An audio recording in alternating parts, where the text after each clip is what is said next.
Please call me Leslie. Hi, everybody. I'm really happy to be here. It is my 30th anniversary at C.A.R. this year. Wow. And so this is my year of gratitude. My year of gratitude for being able to work for such an amazing organization because, seriously, of all of you, I mean, the volunteers, what you do in the field, and I think everyone knows probably I live in Pasadena, so anytime you want me to come, just right down the street. All right, I have three just FYIs from C.A.R. before I get into the numbers. The first one is we've had a lot of changes to the RPA. Is everyone aware of that? Lots of changes. So if you go to C.A.R.org education, you can sign up for some free training. So we want to make sure that everybody out there knows what they're doing, is protecting themselves and especially their clients, and is aware of what's included. So please be aware of that. Secondly, we have a finance helpline, which is one-on-one help if you're in a transaction and you're on kind of you meet a speed bump on the transaction having to do with the lender. So we have an ombudsman who knows people at all the major lending institutions in California. I'm not saying they can 100% save every transaction. You did, yes? Very good response. Excellent, excellent. So we really are trying very hard at C.A.R. to develop kind of the next legal hotline. How many of you have called our legal hotline? All right, people know about the legal hotline. So the question is, the legal hotline was established at C.A.R. 35 years ago. What's next?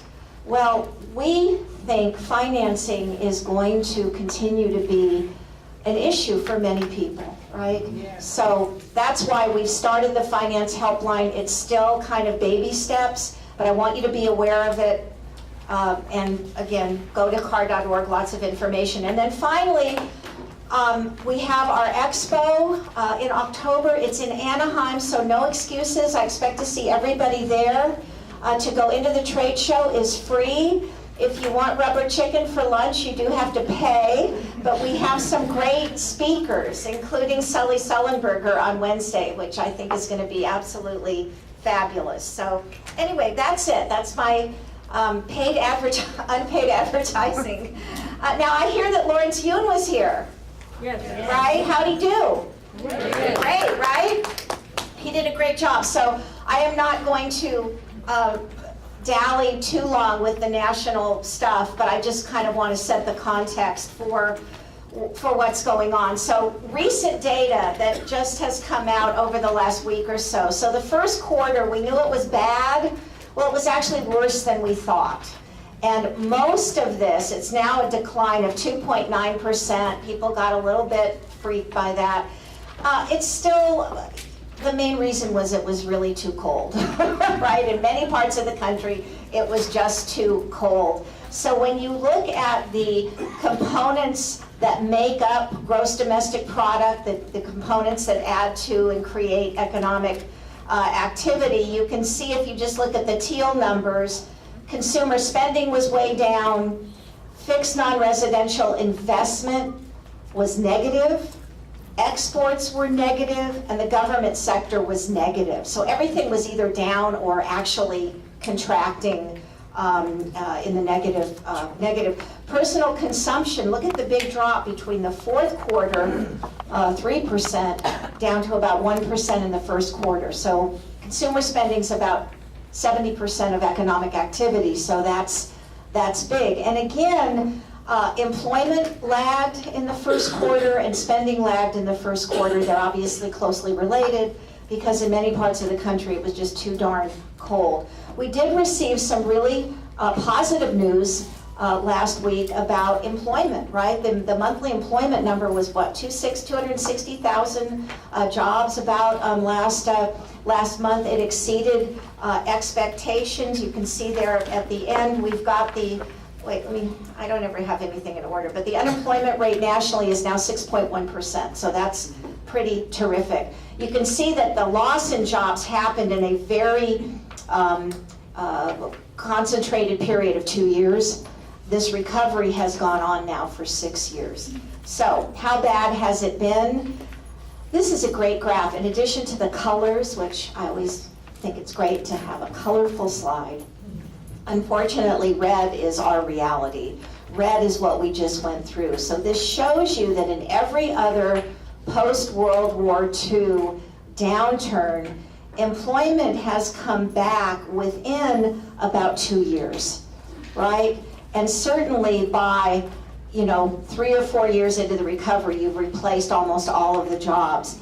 The red line is what we have been through in the most recent decline that started in 2007, right? And the reason I spend a little bit of extra time on jobs in my speeches is I think job growth and job creation are the key to long-term sustainable health in our industry, right? Because that is what's going to enable household formation to recover, i.e. kids with college degrees will be able to move out of their family home and get married and start families on their own, which has not happened to the degree that it would have the last couple of years. Overall, May to May, employment in California is up about 1.8%. The fastest growing significant region in California is the Bay Area, and it's special because the job growth is the most concentrated in high knowledge intensive, high wage jobs. The housing market in Silicon Valley, to be perfectly honest, is a little bit scary. Those numbers are now way above or significantly above where they were at the peak of the last cycle, whereas for California, we're still about $200,000 below. But you just have a very strong economy, a well-paid labor force, and a supply constraint, right? There's just not new developments being put on the market in Menlo Park and Palo Alto, right? It's just not happening. You can see here, aside from Fresno, which is coming out from a very low bottom, San Jose and San Francisco, very rapid growth in terms of jobs. And look at construction. So construction workers that were well employed in the last decade up until the crash kind of found other things to do. Now we're building again. It's not enough, but we're building again. And developers are looking for construction workers. So that's the fastest growing job sector in California. As I just mentioned, the unemployment rate in the US is now down to 6.1%. California is down from a high of almost 13%, but we do lag the nation, but we're moving in the same direction. And this is just a quote of what I just mentioned earlier. It is the real side of the economy, the job growth, that is critical to seeing the housing market continue to improve. And I'll say this probably again in a couple of other different ways, but whatever you hear about the national housing market doesn't look like West San Gabriel Valley, does it? Right? Because we came back 2 years before the rest of the nation. We've had no inventory for 2 years longer than the rest of the nation. So, one of the things we need to do a better job of in our industry is stay in contact with past clients. Using an NAR release or something you see on CNN or USA Today and saying, you might have seen this analysis of the national market, let me tell you what's going on in Alhambra. Because it'll be a really interesting compare and contrast. That's something I think all of you will be able to do. Consumer confidence, 2 takeaways from this slide. One, if you drew a regression line beginning at the bottom in January of 2009, it's definitely upward sloping, right? Recovery. And honestly, I don't want to call it a recovery anymore. Don't you think by like the 5th year, you're kind of there wherever you're going, right? This is our expansion. It's a slow expansion, but this is the new normal for now. So definitely upward sloping, but look at how erratic and volatile it has been over that period since 2009. Let me ask you a question. How many of you know a family with a college grad living at home? Okay. How many of you know someone that's over 50 that lost their full-time job and has not been able to recapture that job? Right, so I could go on and on, but my point is everybody kind of knows somebody that's hurting, right? The recovery has not been balanced throughout all sectors of the economy, and I think that's what's reflected to a certain degree in that consumer confidence number. Now, what's going on with rates? I will have to talk to my staff. I just got back from 3 beautiful days up in Yosemite, and I pulled this graph up this morning, and I'm going, wow, what happened to the ARM rate here? So I don't know, I don't have the answer to that, but I do want to make a couple of points. And one is, last spring in May, we had about a 1% increase in rates very rapidly because the markets anticipated tapering, right, that the bond buying program was going to end, and it was in full force at that time. It was still $85 billion a month. And so we had a big uptick in rates. The market forecast for 2014 has consistently been, since that time, rates will be even higher in 2014 than they were in 2013 because of the end of this program, right? The end of the QE program. And as you can see, as you look at the May, June, July data and the 2014 data, we're either flat or a little bit lower than we thought we would be. And I think there's a couple of reasons for that. One is that growth has been slow, right, particularly in the first quarter. I think there's another issue that isn't talked about very much, but it has to do with demographics. The baby boomers are getting older. Many of them have cash, and they're looking for yield. So there's not a capital shortage. In fact, there's a new argument, and you may have seen it in the LA Times on Sunday, that we're going to be in a low rate environment for some time to come, right?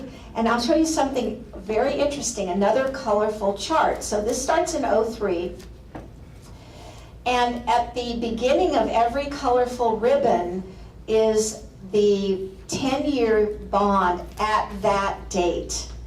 And then the ribbon that goes out is what the forecast, the consensus forecast for rates going forward looked like.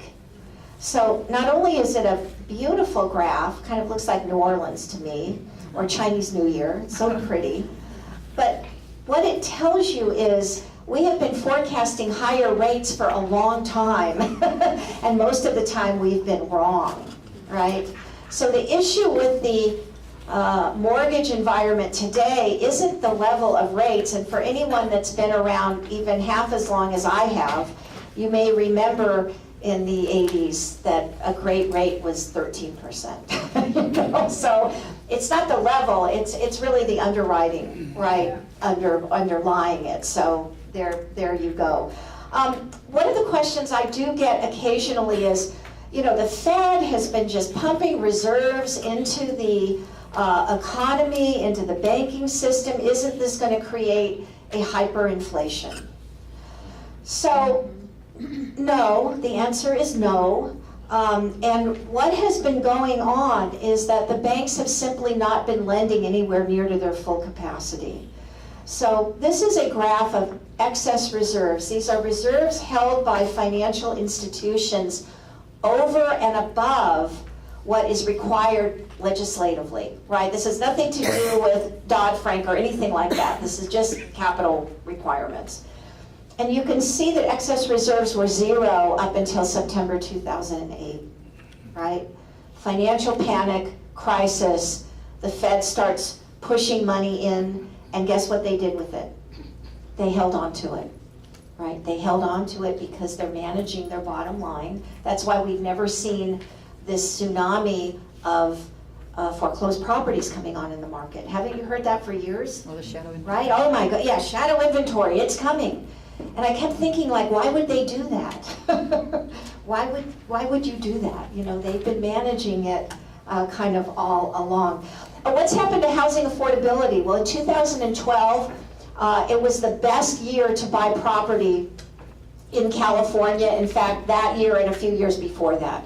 And we were talking at C.A.R., this is a once-in-a-generation opportunity to get into residential real estate in California. That's not true anymore because prices have recovered significantly and rates are higher than they were. So it's still not a bad market, but it's not that once in a generation opportunity that we had when we came out from the worst recession in the post-war period. This just gives you a look at some areas statewide, most of them in Southern California, that compares affordability at the peak in the first quarter of 2012 and then where we were at the first quarter of 2014. And again, I won't belabor the point. It's just not as attractive because rates are higher, and we've had a pretty significant increase in prices. So we survey buyers and sellers every year. One of the questions we ask buyers is, how hard was it to get financing on a scale of 1 easy, 10 hard? And last year, 71% of the buyers said it was very difficult. It was a 9 or a 10. And in fact, USA Today had some very important research recently that said people that had just been through the process of getting a mortgage, 23% said they would rather gain 10 pounds instead of go through that again. 12% say they would rather spend 24 hours with someone they really don't like. 7% said they'd rather get a root canal, and 7% said they'd rather spend a night in prison. Very serious research, right? This just looks at the disappearance of the higher risk and the average risk lending. This is from Equifax. And you know, I think one of the things that just concerns us at C.A.R. is clearly we don't want anyone to get a mortgage that can't afford that mortgage. But when someone with like a 740 credit score or a 720 credit score isn't considered because of that, I'm just, you know, it just seems like it's gone a little bit too far. Fannie and Freddie are the market. The great majority of loans that are originated today are purchased by Fannie and Freddie. There's a couple pieces of legislation, Corker-Warner, the PATH Act, that are lumbering through the legislative process. C.A.R. and N.A.R. are very involved in these developments because private sector involvement, which I think is pretty guaranteed to have a larger role going forward, we want to make sure that there's still some government commitment so that we have, you know, if it were just private right now, rates would probably be 2 to 3% higher. So that's the issue. The issue is not, is private capital ready to buy mortgage-backed securities? The question is, what are they going to want in order to do that? Here's just a summary. I don't know if this looks like Lawrence's or not. I think it is because we do kind of try to coordinate. But because of the cold first quarter, growth this year will be around 2%. Next year, we're hoping to see something a little bit peppier at about a 3% growth rate, with the unemployment rate coming down to about 6%, and CPI finally breaking that 2% barrier for the first time in 4 years to 2.3%. And then here's a look at California, which really is a very similar story, a continuation of an expansion that has been, I don't even know if I want to say struggling, but it's been a unique situation. You know, a lot of the jobs that were lost don't exist anymore. A lot of them are, you know, technology has taken them or they're overseas. And so we need to kind of retrain people for things that didn't exist a couple of years ago. So it's been slow. So how are we as an industry doing? This is a juxtaposition of home sales there in purple, starting in 1970, and California Realtors, which are defined as real estate licensees who are members of organized real estate, i.e. a local association and the state and national. And up until the last 2 years, there was about a 2-year lag between a peak in the market and a peak in membership. So just to give you an idea, the market peaked in 04 and 05. Our membership peaked in 2006. We had 211,000 California realtors.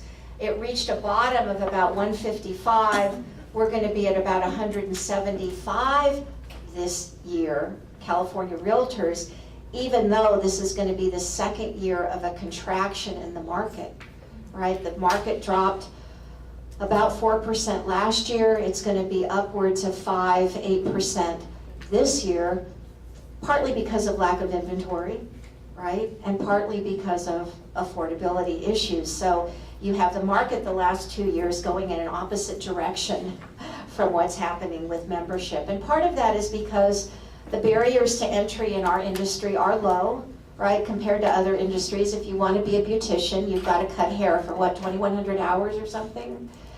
For real estate, it's 3 classes. It used to be only 1, now it's 3. And you know, there's been a lot of talk about ethics and professionalism the last couple of years. I don't know, I'm sure you've been part of that. But every time C.A.R. has gone to the state and to the governor and said, we want to raise the bar for our industry, we are rejected because this is the one career that is a gateway for people that may not have had the opportunity to go to college, even though we've got a lot of college-educated people in our industry. But you know what I mean? It's really viewed as one of the last bastions of pure entrepreneurialism.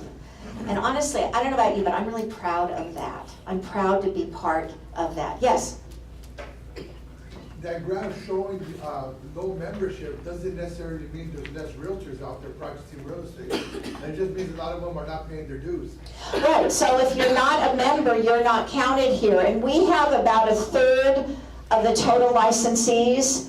We think we have about 90% of the people that are actually doing the business, you know, because people get a license because they're an escrow officer or they're, you know, a lender or whatever it is, or an attorney. You know, they're not always getting a license to practice real estate. But you're absolutely right, there is this erosion, and we have started at C.A.R. over the last 2 years to enforce the kind of 3-way agreement that's been on the books forever, you know, and we have found a lot of companies that had, you know, agents that were not members. And so one of the reasons, and I really should have mentioned this, so thank you for your question, one of the reasons that we do have membership going up is because we're capturing people that were in the business before but simply weren't paying dues.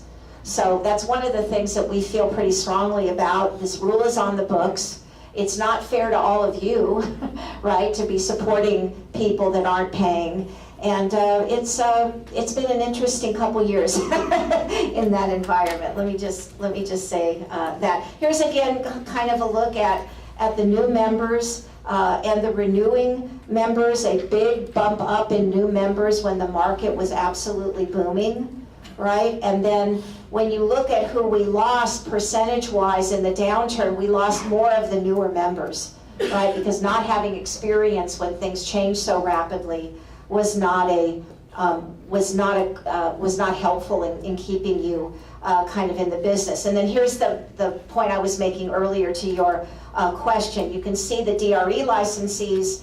When we peaked at 211,000, the number of DRE licensees peaked at 550,000, right? And they're now down to about 400,000. Again, that's a 4-year license. We're a 1-year membership, so their numbers are going to be stickier coming down than ours were. Oh, I guess there was info here. Okay, so let's talk about us. So the latest data I have, unfortunately, we'll get our June numbers out in early next week.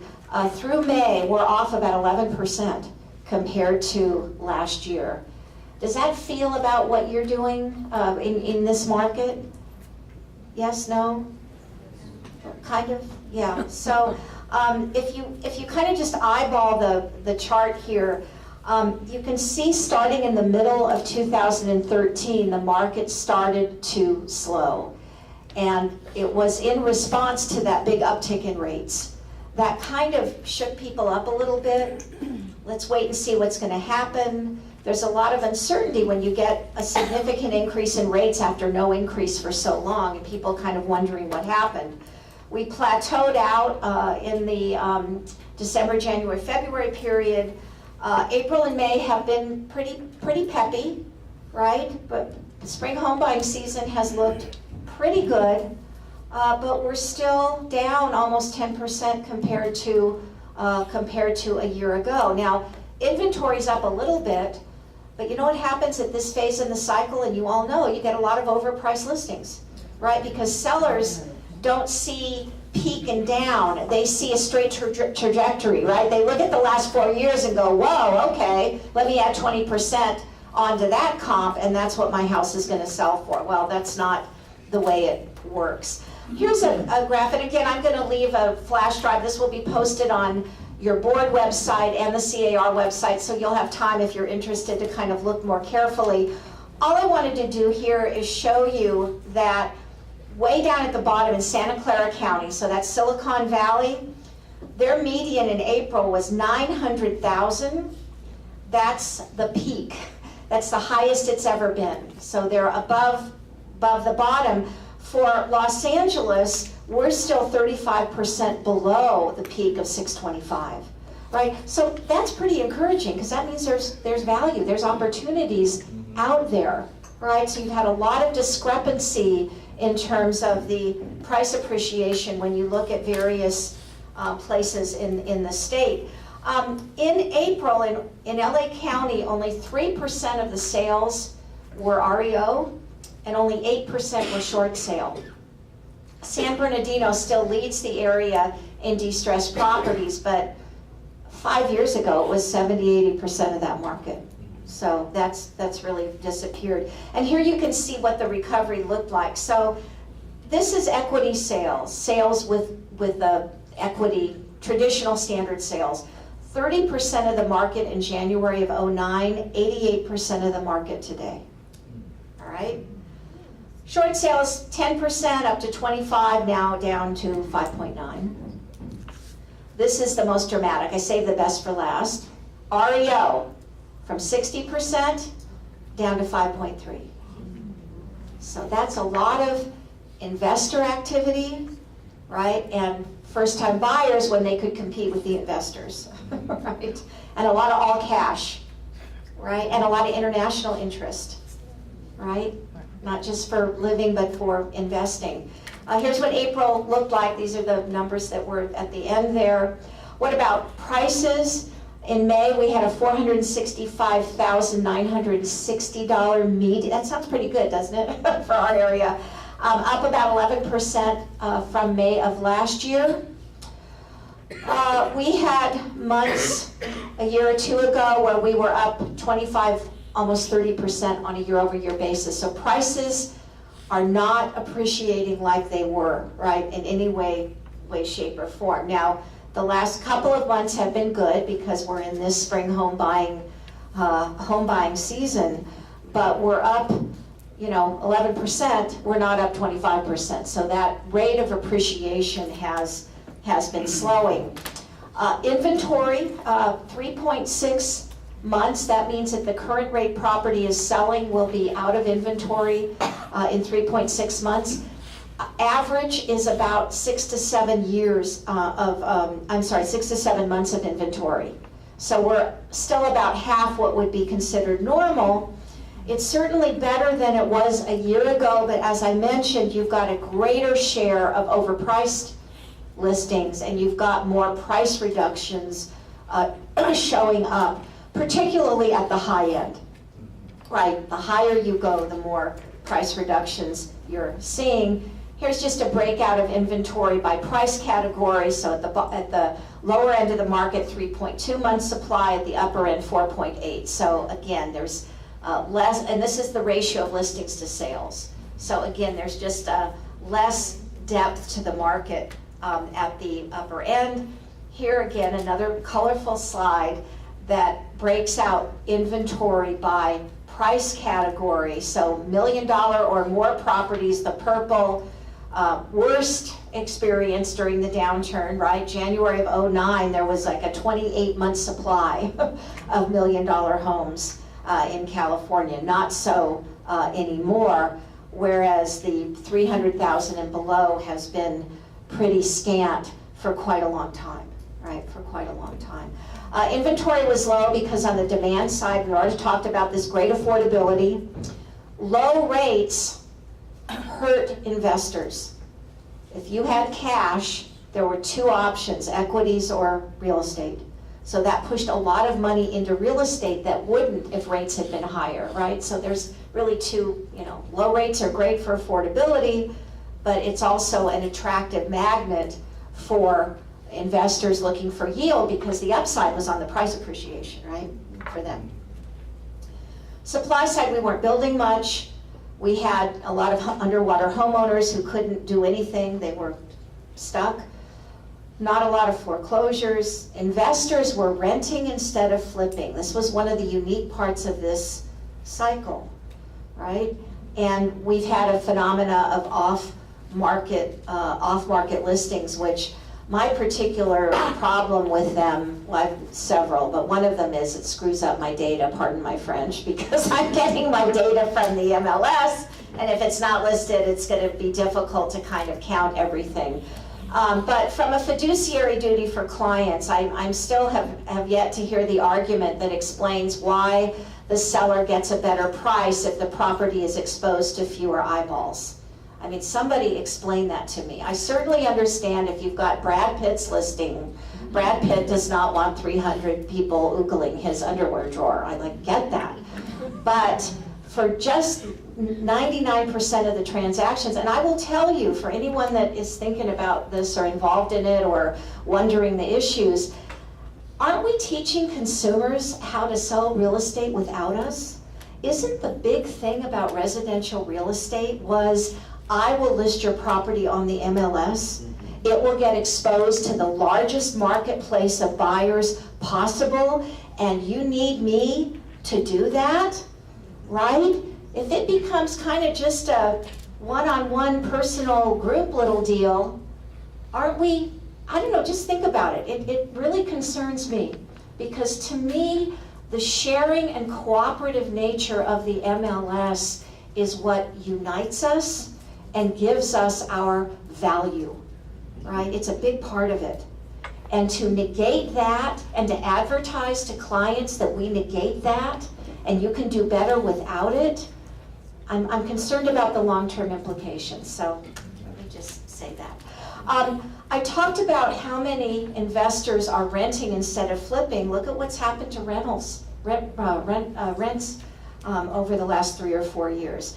You got a lot of people that couldn't take advantage of great affordability because they didn't have a down payment, they didn't have great credit, they didn't have a job. So a lot of interest and need for multifamily housing. The new construction that has been starting to grow over the last couple of years, half of it is multifamily, right? Because that's where the demand is. And again, you've got a big investor cohort looking for investment opportunities, right? And multifamily is very attractive. Distressed market, it doesn't really exist much anymore. One of the reasons is that the percent of households that were underwater has dropped from 35% of the mortgages in California at the end of '09 to 11.2% first quarter of this year, right? So, and you can see the last 6 quarters have been very dramatic, and that's when you've had that huge price appreciation, right? So that's freed up people to move, essentially. So that's been a good source, but that's starting to dry up. Both the current foreclosure rate and delinquency rate are now both below their long-term averages, right? So let's look at LA. Currently in LA County, this is of July 7th, 5,215 properties have NODs filed.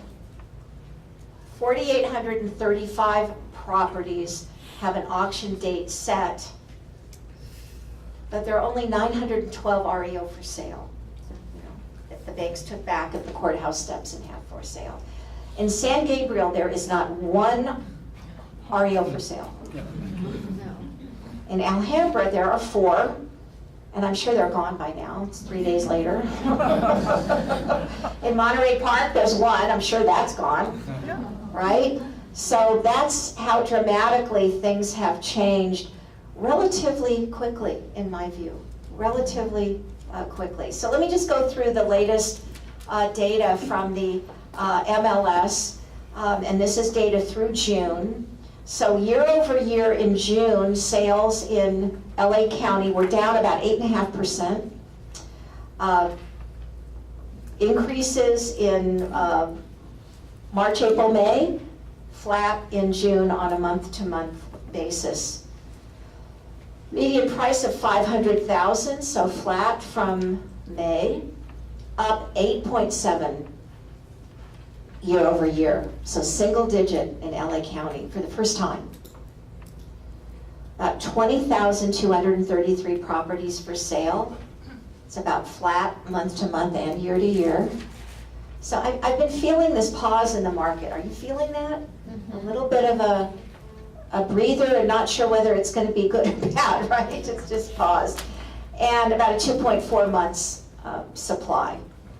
San Gabriel, 36 units closed escrow. Does that sound right? Yeah. To everybody? Okay. Up, and again, when you get to such low numbers, the percentage changes are a little bit misleading. Up month to month and year over year, but again, it's a fairly small number. Median price was $635, about flat from a year ago in San Gabriel. There's 111 units for sale and about 3.2 months of inventory. Would you say lack of inventory is your biggest challenge? Still, it's not the buy side, right? It's not the demand side. Alhambra, 38 units closed escrow in June. Median home price $480, just a tiny bit below that countywide average. 170 units for sale. Preparation for spring home buying season, things going up. And again, a pretty tight inventory. In Monterey Park, 31 units closed escrow. Median of 515, 145 units for sale, and 2.2 months. Now, let me kind of just add a few nuances to the market with just a couple of slides from a survey that we do every year. It's actually going to be in the field again in a week or so. So we ask realtors about their last closed transaction. So a year ago, 72% of you said my last transaction had multiple offers. The average number, so that's 72%, that's the highest we've ever recorded in this survey that has been going on for 35 years. The average number of multiple offers was 5.7. FHA was the lowest in 6 years. Only 17% of the realtors said I had a buyer with an FHA loan, and only 28% were first-time buyers. This is a problem.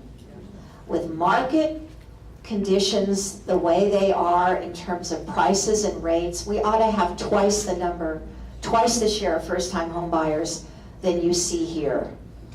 And this whole thing about the millennials wanting to rent for their whole life, I don't buy it. I think what's happened to the millennials is that because of the economy, they have had to delay adulthood, right? And when you aren't an adult, and by that I mean good employment, marriage, and a kid, you have different things you value. So when you look at downtown LA, which finally is booming, right? And you survey people that live down there, you know what they're looking for? Where the action is. Entertainment, great restaurants. Do you know what does not show up on their must-have list? Schools. Schools. But mark my words, when they get into their early 30s and they finally have, it's been delayed, but they're now adults with a family, they're going to be looking at home ownership. They can't qualify today anyway, right? So why want something you can't have?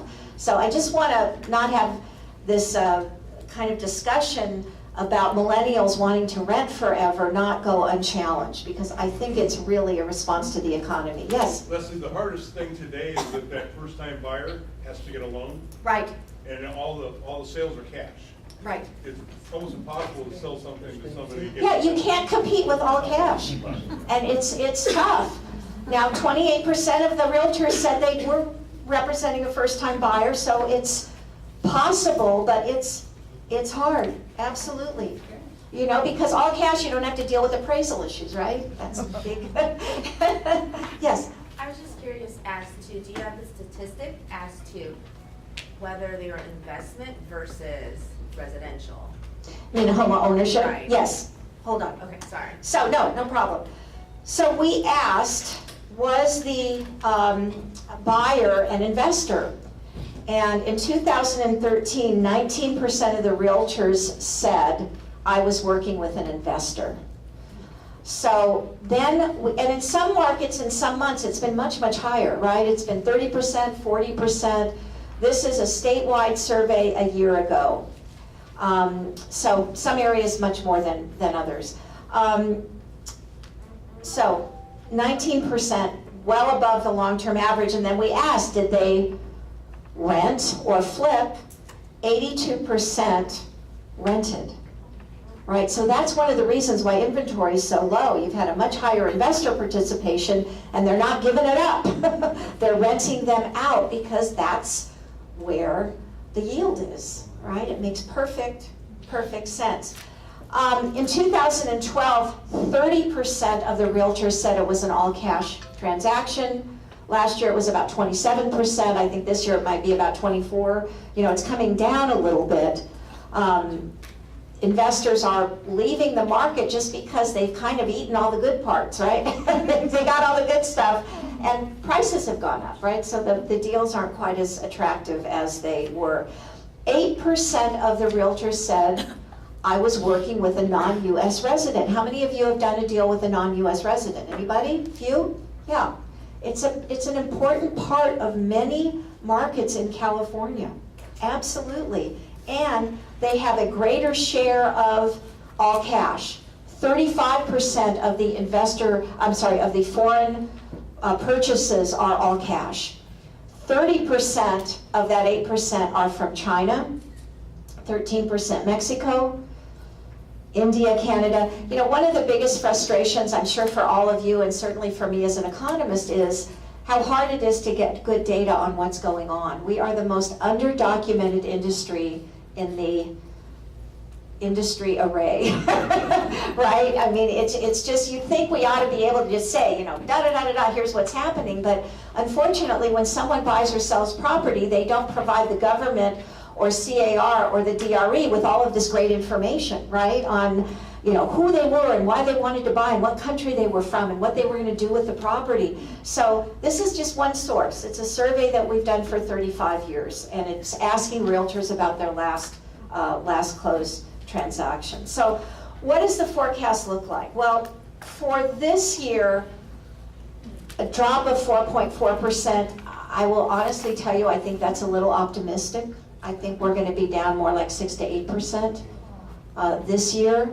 I'm a little concerned about now and the pause. And it's not like it's a bad market, but it just doesn't seem to have, it seems to be clouded with a little exhaustion / uncertainty, right? So you're still going to be busy, but the urgency that we've seen in prior parts of this recovery expansion just isn't there to the extent that it was. Median home price that went up 27.5% in 13, about 10% this year, about 10%. Next year, sale, again, in line with the economic forecast, sales up, ending up a little bit higher than they were in 2013, a 5.6% increase and a 3.5% increase in the median home price, because we think we'll be, you know, the price forecast is heavily dependent on what happens with jobs and incomes, right? Look at Silicon Valley. That housing market has expanded rapidly because the jobs market and income have expanded rapidly.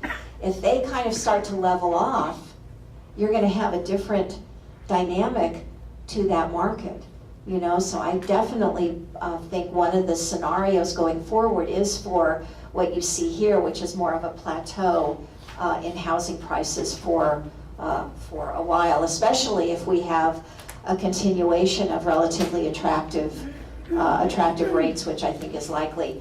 And then here's what the Here's what it kind of looks like graphically. Good news for all of you is that the dollar volume of sales, which bottomed in 2011, will continue to go up. And that's very, very positive for all of you. Market opportunities, first-time buyers, formerly underwater homeowners. There's lots of property management going on in our industry, which if you've gotten into that, very smart. International clients, working with developers, and just to keep learning. So I want to kind of close with just I don't really mean to throw like a bunch of grenades, but I did kind of want to share with you some of the things that we think about at C.A.R. And we're right in the middle of our planning process for 2015. I'm closely allied with or work with the Strategic Planning Committee. But you always kind of think about, what if? What are the storm clouds kind of on the horizon? And there's a lot of really interesting things happening in our industry. One of them is that the independent contractor status is under attack.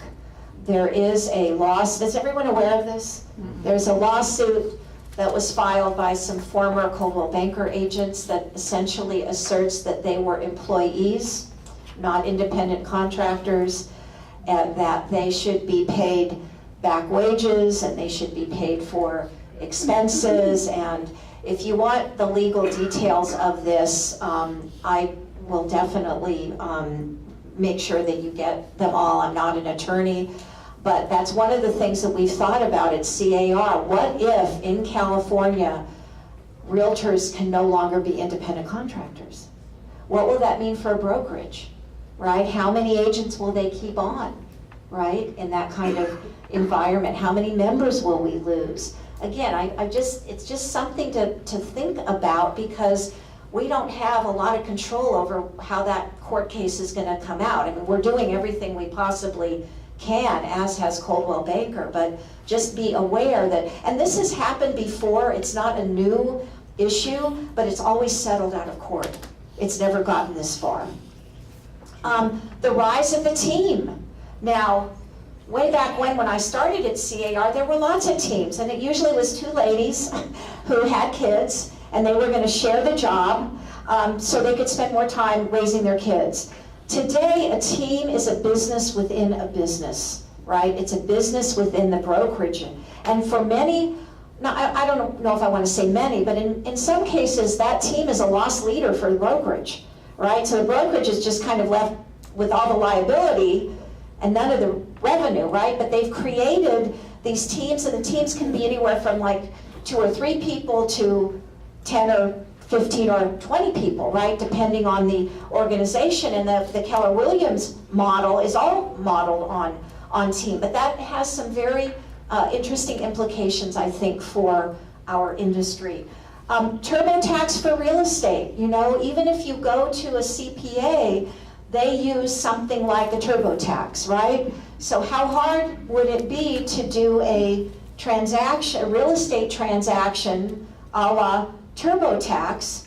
And from your organized real estate perspective, we would like to do that and own it and provide it to our agents, right? And to provide it to our members, not too conservative. We're not following you at all. What do you mean by TurboTaxing? I mean, a consumer can go in and do their own taxes on TurboTax, right? How easy would it be to duplicate that for a real estate transaction? So you really don't need a realtor. You can do it on your own. Good question, yeah. That's what we're paid to do. We're paid to protect you, so we have to think about all these things. Marginalization of the traditional brokerage, right? The GSEs, that's Fannie Mae and Freddie Mac.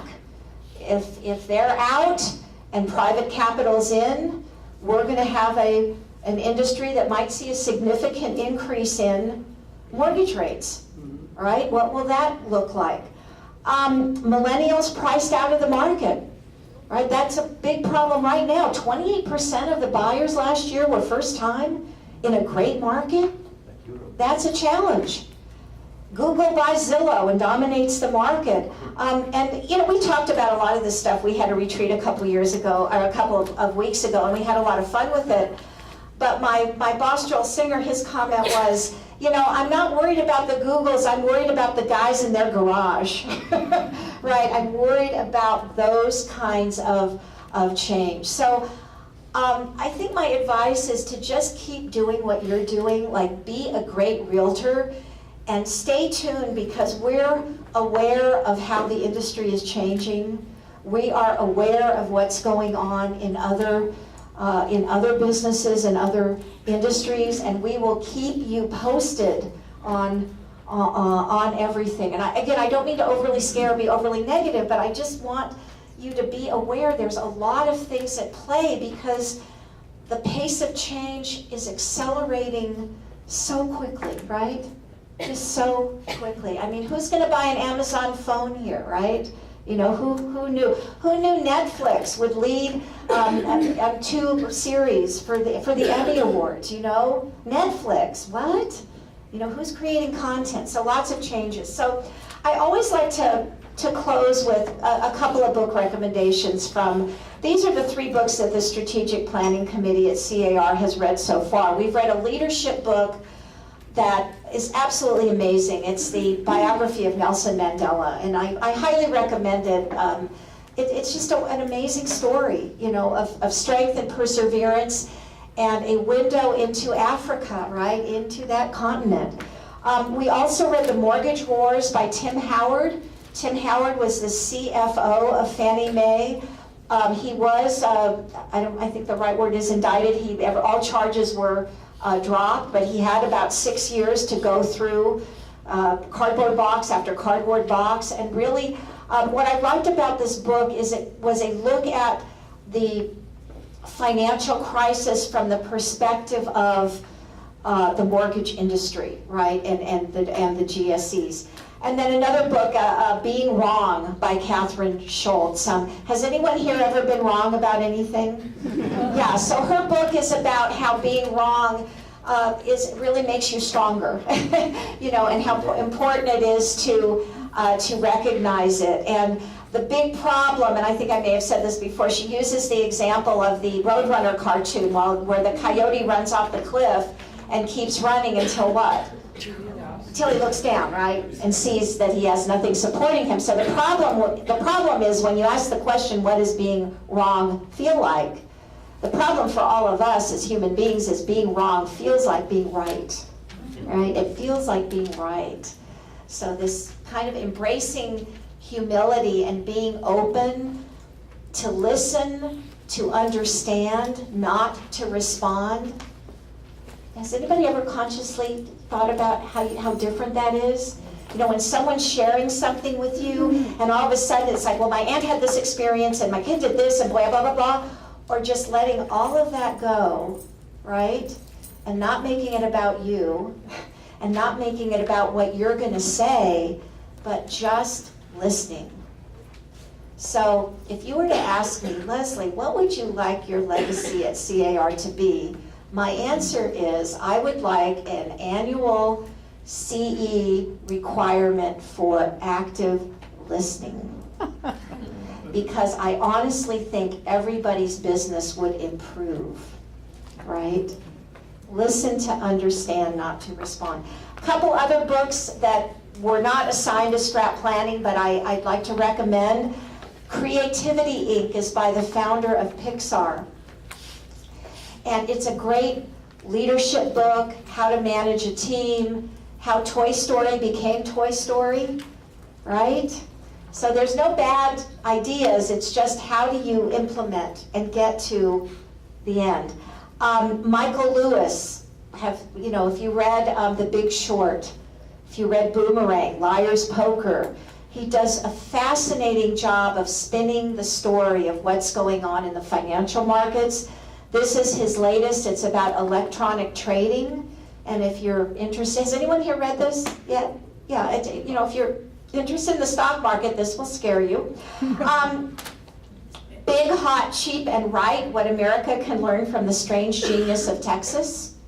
They're taking some of our jobs, folks. What are they doing there? That's interesting. Less taxes. What?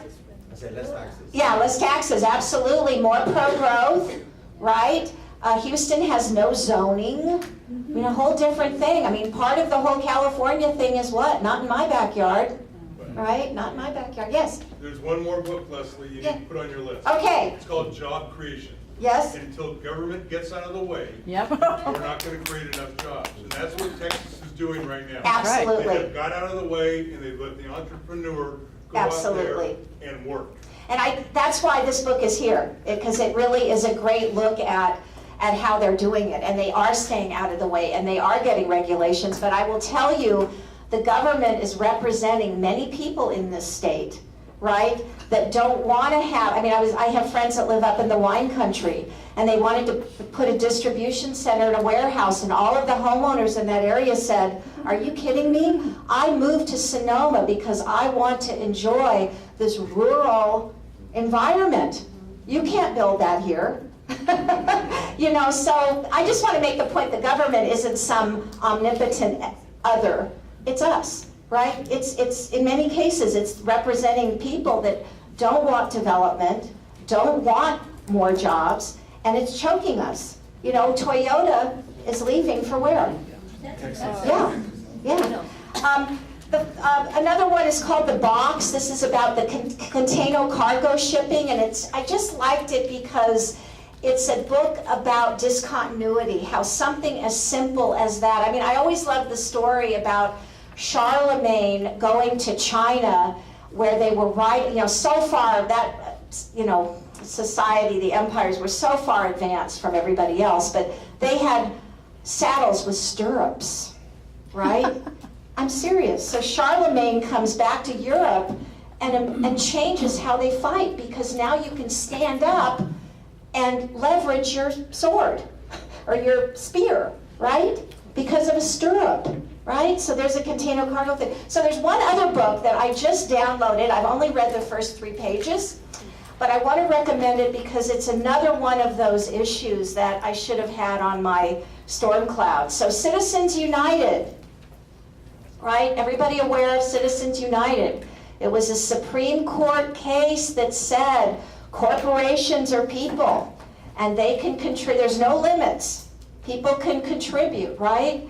Well, I will tell you, and again, I am speaking as a C.A.R. employee, a representative of your trade union. That's who we are. We represent you. We want you to be successful, and we want to support you. So what Citizens United did is it meant that individuals in this country can essentially, I don't know if I want to exactly say buy elections, but there are about 127 very, very wealthy people in this country, and they will be determining many of the elections going forward because there's no limits on contributions. So there's a new book out. It's called Big Money. It was just released a couple of days ago, and I'm going to read it, and if it's as good as I think it's going to be, I think we're going to have many people at C.A.R. read it. Why? Because we're a PAC, right? We are a lobby. We are active in Sacramento. We are active in D.C. for the issues like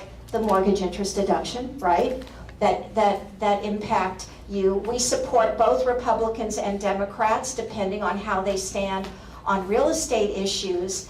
And our PAC today does not look nearly as powerful as it did before Citizens United.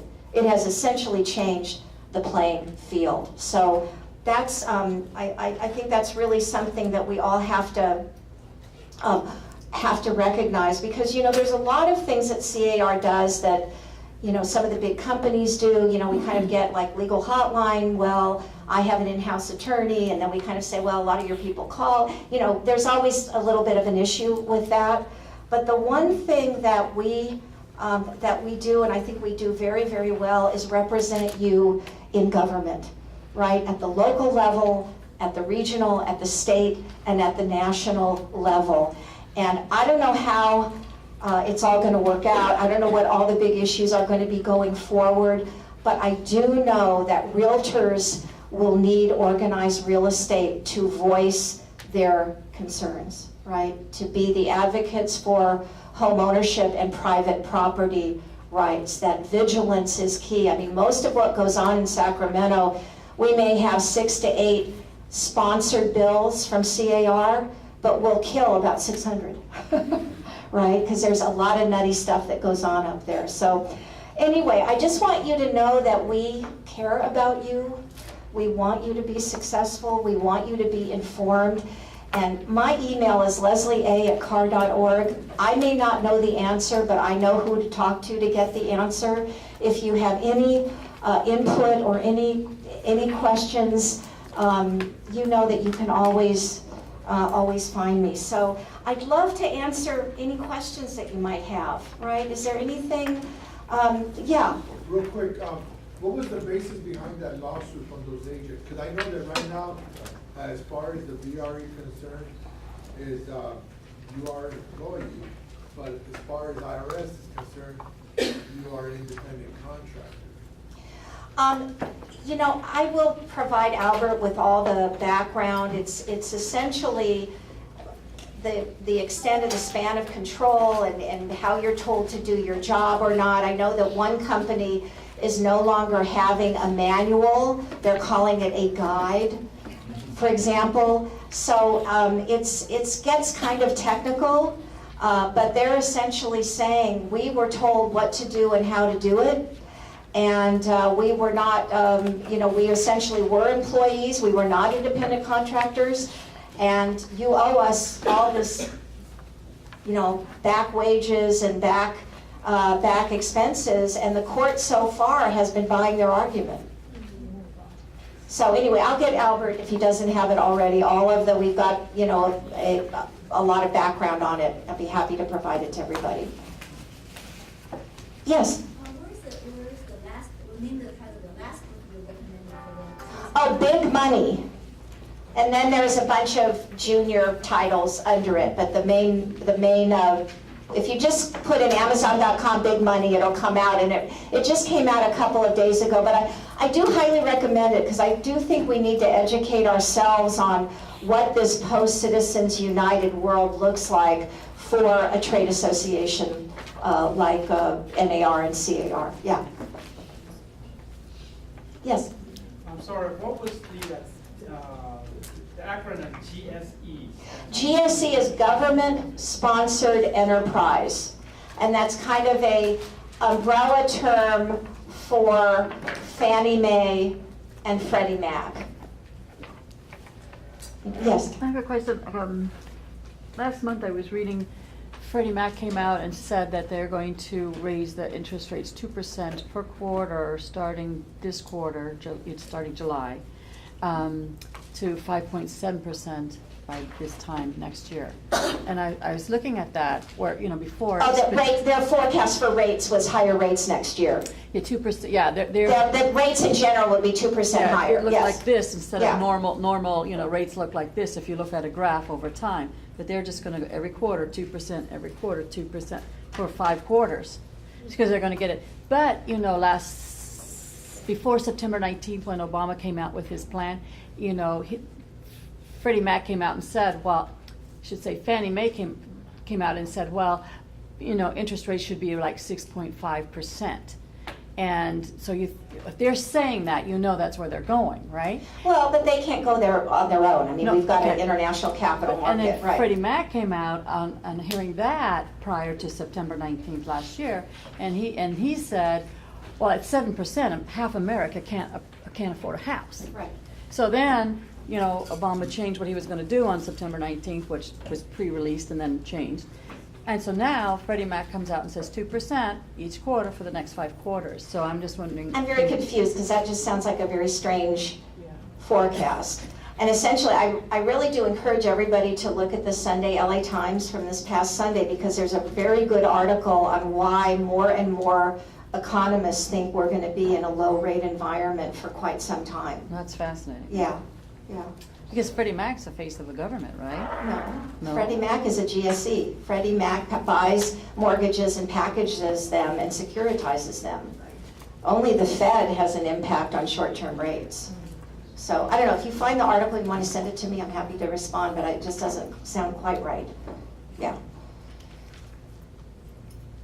Was everyone I actually do have a little more if you want more, but I'm happy to just not stop right now. I don't want to take up too much time. Yeah? When should the Calgary County cannot hear. Cannot hear. I cannot, can you stand up? The area is still at 25% below the last peak. The median price, right. When do we expect it to go back? That's a good question. I don't know. 3 years? Not soon. Not soon, because I think we're into a slower appreciation environment. And, LA County is a very big animal, right? So in some areas of LA County, you're very close to that prior peak. And in other areas, far out, Antelope Valley, Marino, it's a lot more to go. But it'll be a couple of years for sure. And it's all dependent on the jobs. It's dependent on the economic environment. Yes? Do you think that new CEO will loosen the underwriting? A little bit. I think it's already started to happen a little bit. They're going a little bit lower in terms of the credit scores. So we've been encouraged by that. So yeah, I do think it looks a little bit better going forward. Yes.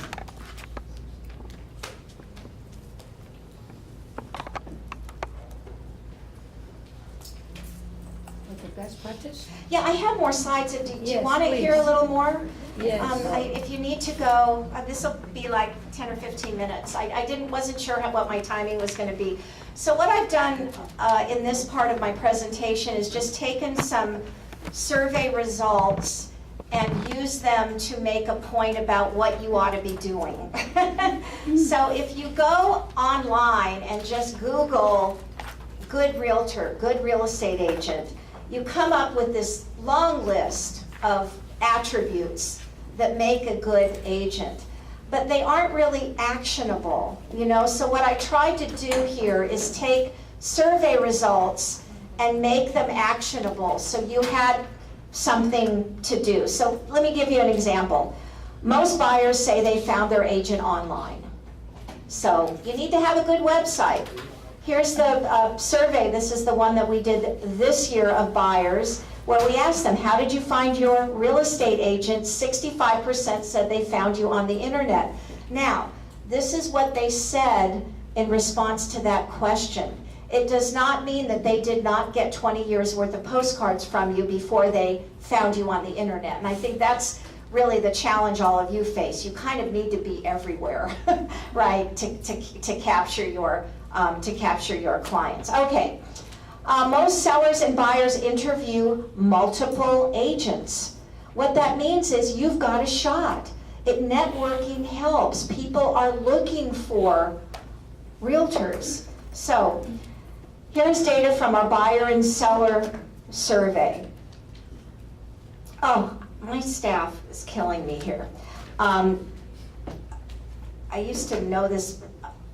So it's about 70% of the buyers interviewed more than one agent. 88% of the sellers interviewed more than one agent, right? So that means there's a competitive, you know this, right? You're in a competitive marketplace. More than 3/4 of the buyers interviewed at least 2 agents, right? 75% interviewed at least 2 agents. Most buyers found their home online, so your main job is typically not find the home. Right? Don't a lot of them already have the home? So in 2007, we asked buyers, how did you find the home you purchased? 88% of them said, I found it on through the agent, right? 88% said, I found it through the agent. 6 years later, or 7 years later, it's down to 53% found it through their agent, right? So in a 7-year period, you've had quite a shift with the finding the house happening by the client. So here, clients want better communication. Best practice, ask them how they want to communicate. Establish your communication agreement early on. I say have the DTR. So I learned about a DTR from my daughter who was talking about her friend having to have the DTR. I said, what's that? She said, well, if you've been dating a guy for 3 months and you're not sure you're on the same page, you have to have the DTR, which is define the relationship. Like, what is this? And it seemed to me that that was so applicable to your relationship with your client. Let's define it. Some people want to hear from you every day. Other people want to hear from you once a week. Other need to know, right? Everybody's different, right? So you have to have that conversation. What we do know is that the type of communication they're getting is not what they want. There's a big gap between 17% say I want a phone call, 51% are getting phone calls. Emails, the gap is the least, but they're still getting less email than they want, and they're getting a lot less texting than they want, right? 29% said text me, only 5% of them are getting the text that they want. So important to really have that conversation. Here's another look. They also want to hear from you very quickly. 49% of the buyers want to hear from you instantly. 25. 49%. 49%. So if that's the expectation, and is that possible? Typically, no. Talk about it. Don't pretend it's not there. Talk about it. Say, you know, when I'm with other clients, I'm not going to be available, but I'll get back to you as soon as I can. Or, you know, whatever it is, but kind of set that up. So 49% want instant, 18% are getting it. 29% want to hear from you within 30 minutes, 7% are getting it. Do you see what I mean? And this is very exciting for me when I see a gap, because then I can just tell you, look, get back to people faster and make sure you talk about it, right? That will really help a lot. We need more first-time buyers. So I showed you that slide, right? 28% first-time buyers. So here's a look at that group, and I'm not going to go through everything on these slides, but half of them are buying because they want to own a home. These are some numbers from NAR. Gen X and Gen Y and home ownership, 43% of the 18 to 34 are already homeowners. 93% that currently rent plan to buy, and I kind of addressed that a little bit earlier. There are 80 million millennials in the US. That's about 25% of the population. So sooner or later, if they're not in our own families, professionally, we're going to be dealing with them. 93% of younger renters, so that's just the millennials, hope to own a home in the future. So the dream of home ownership is alive and well. 2 out of 3 say that they wouldn't buy a house that wasn't tech friendly. 43% said they're going to turn one of their living room into a home theater.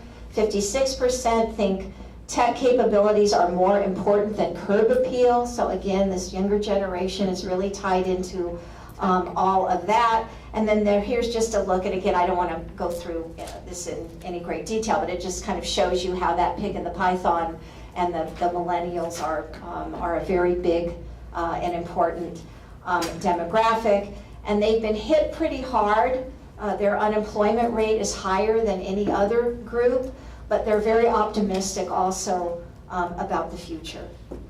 I'm not going to do that. Okay, so anyway, there's more of that. I don't want to take too much time. Off-market listings are a problem. So we asked, was the home you purchased listed on the multiple listing service? This was a question to the buyers. 81% said yes, 19% said no. And this is a phenomenon. I mean, there's always been pocket listings. I mean, this is not an attack on that when it's justified, but it really has become a much larger part of the market, and it kind of overlaps with double ending, which has some issues to it as well. So I just kind of wanted to raise the sensitivity to it. What about social media, Twitter, Facebook? I was a late adopter. I didn't get a Facebook page till '09. I watch what the realtors that are in my sphere do on it, and you know, I told my VP team back at C.A.R. that if I have one more VP say, my kids aren't on Facebook, it's dead, I'm gonna like strangle them, because it's not, it's expanding. It is growing, for example, in China. And it's not just about, you know, that Facebook platform. It's about instant messaging. It's about buying things. It's just really phenomenal what they are doing. So we found that 77% of the buyers use social media in some way in their process, and that's up from 52% just a couple of years ago. So that tipping point with social media has been reached, and their receptivity to communicating with you, right, through social media is much, much higher. And I've noticed this for myself, right? I am now getting emails from realtors on Facebook. And initially it was kind of hard because I wasn't used to going to Facebook and looking for messages, right? But it's like anything, you get used to it, right? And you remember to do it once a day and communicate with people the way they want to be communicated with. Then we asked how they use social media, and it's all of this, you know, asking their friends, where should I live? What do you recommend for this big city? How do I go about doing this? Is there an agent that you would recommend for me? So they're using their network to kind of figure out how to get the process going. Mobile is here. Calibrate everything you do for mobile. I can't tell you how many brokerage and agent websites are out there. Look great on the web. Guess what? Everybody's on their phone. It really has to be the primary platform at this point in the cycle, in this technological wave that we're all swimming in. So in 2014, did you use a mobile device in the home buying process? 91% said yes. On the weekends, people are out looking at homes. They're using the mapping devices. They're using the portals. They're looking at agent websites. So if you haven't invested this, now one of the things I did recently is I went into the App Store and I searched for California real estate. There were about 71 apps in the App Store. I would say a third of them were agent websites, and I would say over half of those had used the same formula plugins. So they all had the same house on their site. So be sensitive about that, right? You want to be unique and you want to focus on your local knowledge. So you have a picture of a house in your community, right? Because that's the value there. Here's all the things they're doing as they're driving along. They're looking at prices, searching, talking to you, taking home pictures, sending it to people, all of the things that people do on phones they're doing. We asked them what the most useful app was. Zillow. And we've been tracking this for at least the last 10 years, and Zillow in the last couple of years has really pulled out in front. I will tell you, for me personally, I think Redfin has the greatest. That's typically where I go if I'm interested in looking at a community where I might be speaking or something. I feel like maybe they should be a software company instead of a real estate company because they've got that down. But again, there's lots of different places to go. Zillow again at the top. And let me just see, I've got too many of those. Most realtors do not want to be rated by their clients, so we've gone at C.A.R. many years trying to get realtor ratings to take on. People don't like to be rated, right? It's happening anyway, right? So our advice is get some kind of a rating system going so at least it's not being done to you. You know, and our concern about some of the ones on the portals is you can get rated by people that haven't had a transaction with you, and that's not fair. The satisfaction ratings in our buyers and seller surveys went up in 2014. These ratings are heavily influenced by market conditions, you know, so that makes it a little bit challenging. People that were happy, the number one thing was working hard and negotiating a good deal, finding me the best home, quick response, good listener. The people that were dissatisfied, and this was a very small percentage, by the way, response time was key, right? I just wasn't getting that kind of communication flow with my agent that I wanted. In fact, most of them are communication related. Negotiation, again, if they didn't get a good deal, they kind of feel like you weren't negotiating hard enough. So again, communicating on that is important. 61% said they would work with that agent. Again, that's the highest it's been since 2010. And again, I think reflects the better market. So that's just a couple of ideas that came out of some of the research that we do, and I hope maybe it gave you a couple of ideas for things to do going forward. So again, thank you so much for coming. Albert, thank you for the invitation. Mel, thank you for the terrific introduction and sitting here patiently all this time. Appreciate it.